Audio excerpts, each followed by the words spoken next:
I'm 64 Ford. The owner came out, looked at this vehicle, and we decided that we would do this side also. There was some bubbles down here. You can see some, it's really hard to see on the white. There's some imperfections up here on top of the fender. We'll see what we get into with that. I think it's just poor sanding and stuff up there, but when I ground off this lip, you can see these little spots here. I'm sure they were blisters before, and they were just tapped in a little bit with a hammer. Had some filler put over them. So we're going to cut out this lip on this side also. Take care of this one too. And right here, it's the same thing on this side we had on the other. Down in this area. We'll cut this out down here. Make a repair panel for that area. Take care of that. This one looks pretty good up on the bottom side here, but we'll replace that section. That's where we're at. Bring you back when we make some progress on this. Back on the Ford today. There's the panel, repair panel for this side. The lip, and this will be underneath. Edge of the fender there. Fender lip. I'll show you on this one. This side didn't show spots like the other side did. It wasn't bubbled and blistered, but right here, you know, these are all holes. That's how thin everything is along here. See here, some more repairs were done, no bondos and stuff. Right there, you can see how thin that is. So that's why we're doing all this. Everywhere there's one of these dark spots, that's where they covered rust over before. So you can see that where we're going to cut out. I've already started cutting. I've got this cut right here already. So now we'll cut down here. Get this out and get ready to lay the repair panel in there. Alright, back on this fender.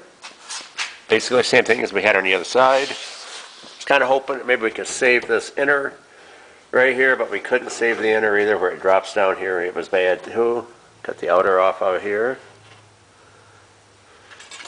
Panels here. Let me see here. What do I got? This is the inner. Go up in here. We'll weld that on. I'll come up here on the inside up here, side of my finger, and weld that on. We'll weld the ends on here where they meet. Once we get that put on, this one right here is the outer.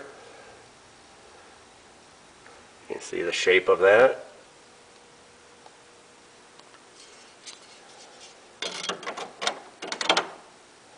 This will fit right there. Weld this on.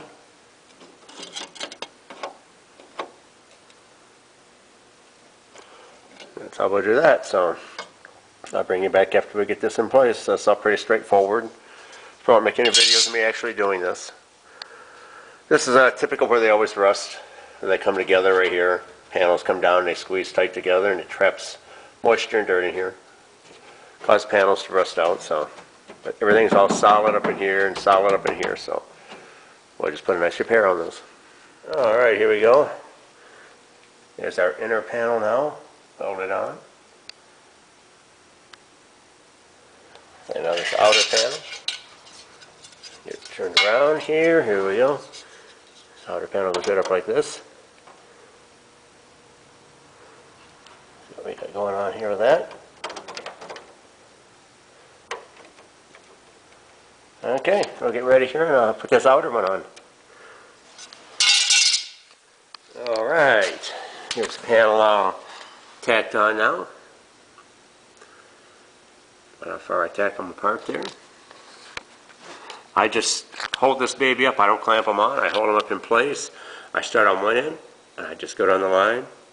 I put a tack about every, 3 or 4 inches, wherever it has to be to get it in place where it needs to go against my cut line.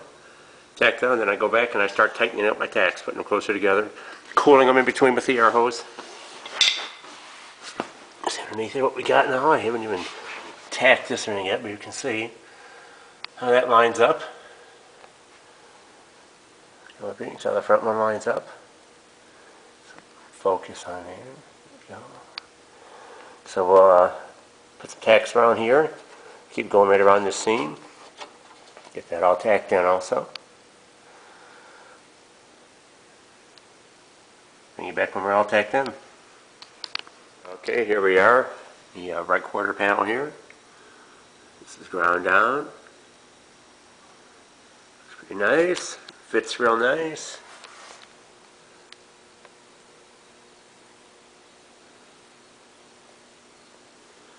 Let's contours real well. I've said before, I always make my patches first. Kind of let everyone know on these what I do here. Like in this area, I'll just measure what I have here. This one is 1 inch wide by 2.5 inches long. So I go over and I cut that out.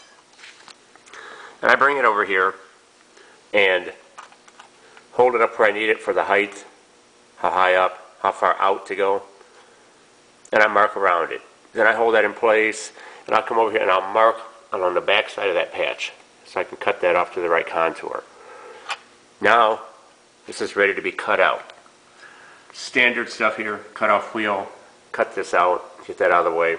We'll clean it up on the back side and prep anything back there we have to do. And then this patch that's already made pretty much becomes a drop-in. It'll drop right in that opening. Be able to weld it right in place. Same way with the other patch I said we'd have to do up here on the curve. This is a little more complex because it's curved, but this one was 1 inch wide by 2 inches long. I cut that out square. Put it in place here. I took my body hammer, gave it a few taps, forced it into the right contour. Again, made my mark around the outer edges of it, where it has to go, and then marked on the back side for that contour. Now there's the patch. You can see it. And it's already contoured to fit up here. When I cut this out now with the cutoff wheel, get that cleared out of the way and cleaned up, this will be a drop-in. Drop it in place, weld it in. Do a final cleanup on it. Alright, we'll bring you back as we make some more progress here. Alright, here you go. There's the lower one all welded in. Follow around up through here. Upper one's all welded in. Follow right down. All we got now is a glaze of Duraglass over top of these. It'd be real nice. So we'll bring you back as we make more progress.